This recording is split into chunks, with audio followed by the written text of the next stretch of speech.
There's a new Harvard-Harris poll that shows that Democrats running for re-election are in a bit of trouble. Now, the issues that matter most to voters, including likely Democratic voters, tend to be issues that these voters think Republicans are doing a better job representing.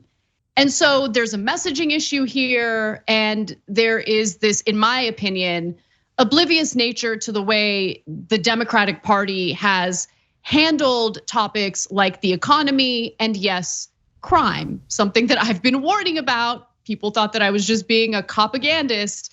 But when you look at these communities, when you look at what they're most concerned about, if you just get off the internet and talk to people, including your neighbors, you get a better sense of what worries voters. And this is yet another poll that kind of doubles down on some of my concerns here. So let's get a broad look at what this poll has found. Now, Republicans are unfortunately winning the generic congressional ballot, 53% to 47% among likely voters. Also, 55% of Americans blame Biden for inflation, and that includes 43% of Democrats, not a majority, but 43% of Democrats. That's a pretty big chunk of the Democratic base who want to blame Biden for what's currently transpiring with inflation. Now, we've done many videos on inflation. Different sectors of the economy happen to be, experiencing inflation for different reasons. There are different factors involved. Inflation is also something that's being experienced globally. So to blame it all on Biden is a little ridiculous, but nonetheless, not everyone is steeped in politics. People are busy, they're trying to provide for their families. So messaging really does matter here. And it does appear that the Democratic Party, along with Democratic candidates, has dropped the ball on this. Now, I wanna go to this graphic that shows you how important are each of the following issues in your vote in the midterms, okay?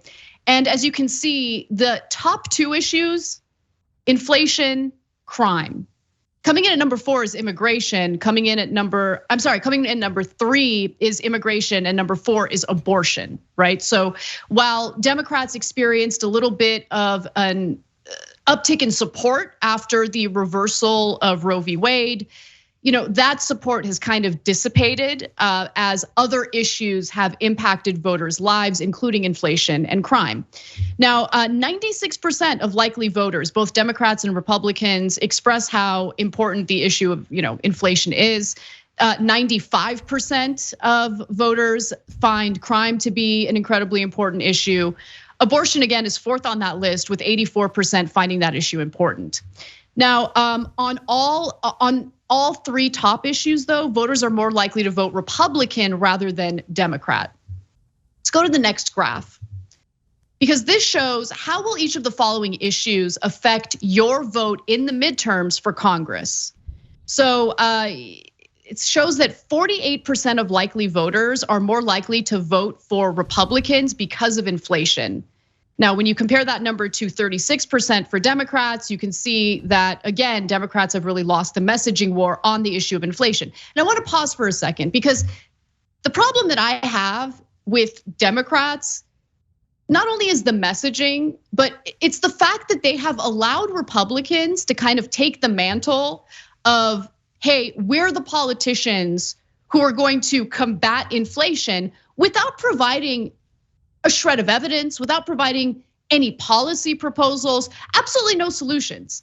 I mean, Republicans are the kings and queens of negative campaigning. They just attack, and they're successful at it. But you also have to keep in mind that they have offered absolutely no solutions for what is being experienced, not just here domestically with inflation, but an issue that's being felt all across the globe. Now let's go to crime. 47% of likely voters say that they are likely to vote for Republican candidates due to the issue of crime. Compare that to 35% who say they are likely to vote for Democrats when considering that important issue. And you can see the rest of the graph and where everyone falls, where everyone is leaning toward when it comes to these issues that matter to them, including immigration, abortion, what have you. In fact, abortion is one of the issues where voters are likely or more likely to support Democrats.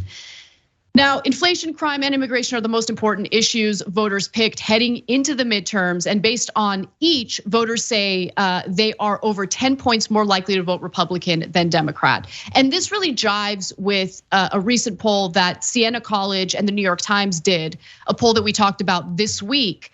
Very similar results. Again, concerning to say the least, because it's one thing to have an outlier poll. It's something entirely different to have several polls that kind of tell you the same thing over and over again. Cenk, I've got a lot more data to share on this, but I know you've got some thoughts. So before I go on, I want to hear what you think. Yeah, so there's a number of issues here. First of all, jury's in. It looks like the Democrats are going to lose the midterms. So there's now enough polling to show you that they don't have enough time to turn around. There's about 3 weeks left.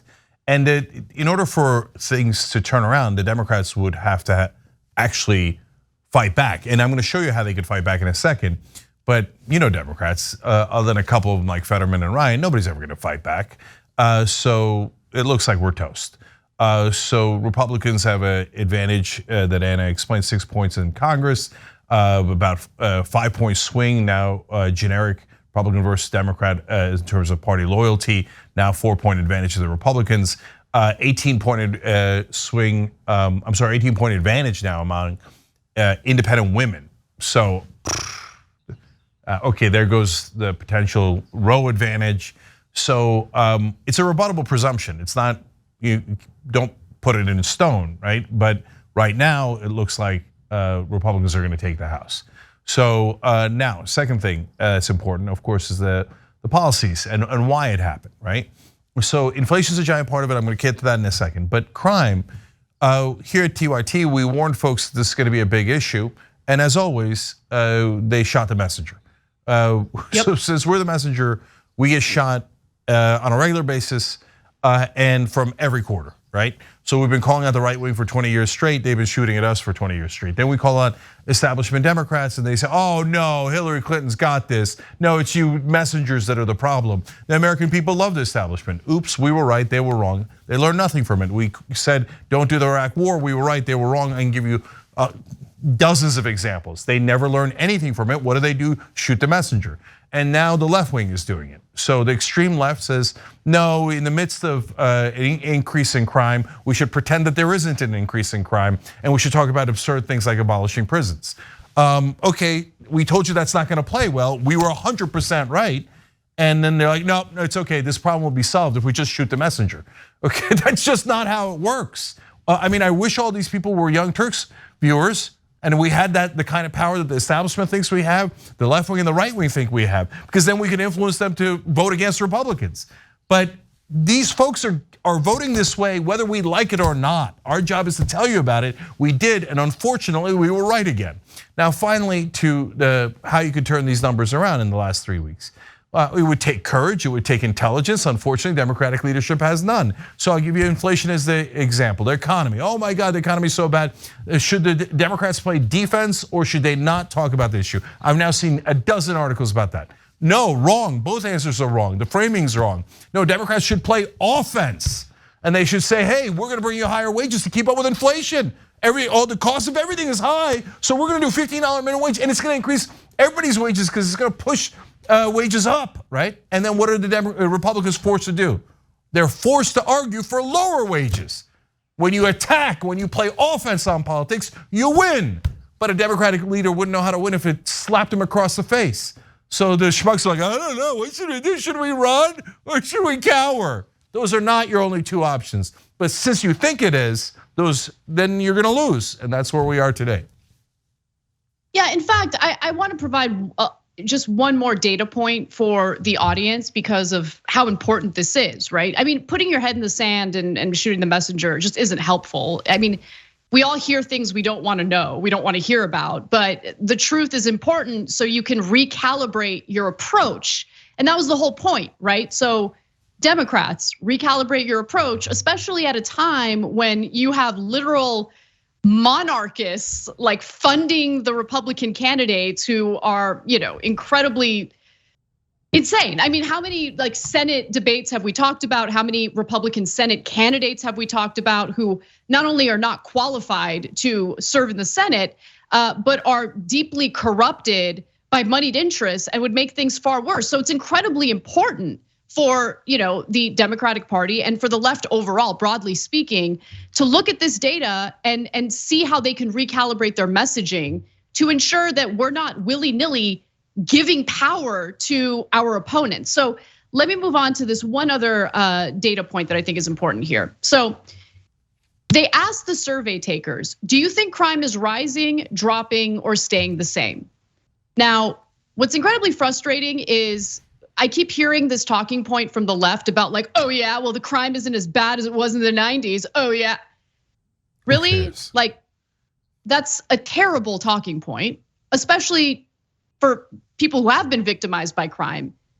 If someone like the woman whose dog was beaten to death in Park Slope, Brooklyn, if you tell that woman, well, I mean, yeah, this is bad, but crime isn't as bad as it was in the 90s. You think that that's gonna console her? You think that she's gonna be supportive of the party that gives her that messaging? No, of course not. But nonetheless, let's go to this graph, this pie chart, I should say. Do you think crime is rising, dropping, or staying the same?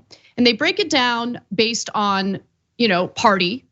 And it shows that 55% of Democratic voters believe that crime is in fact rising.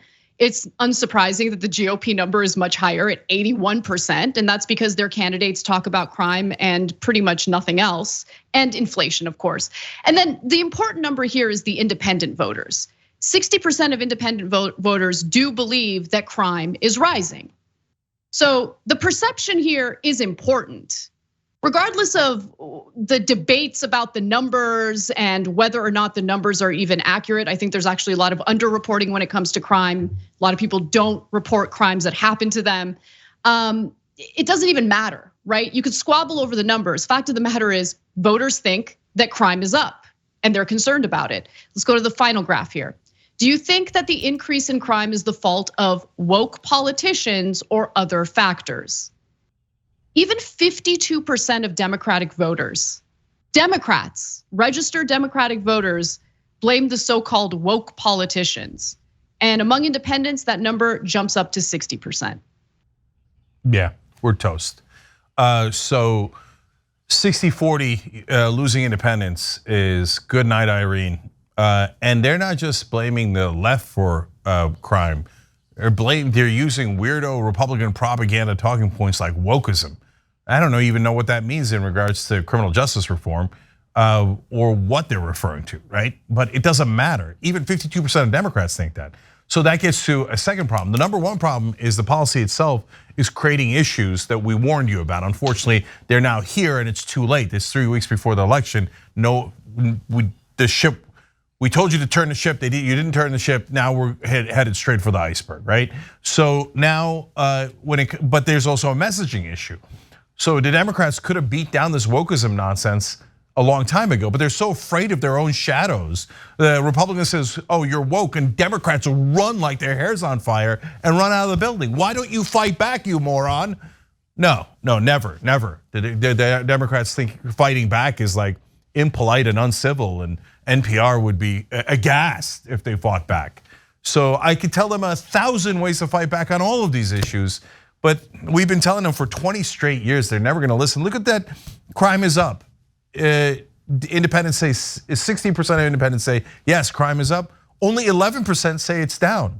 Gee, I wonder what people are thinking.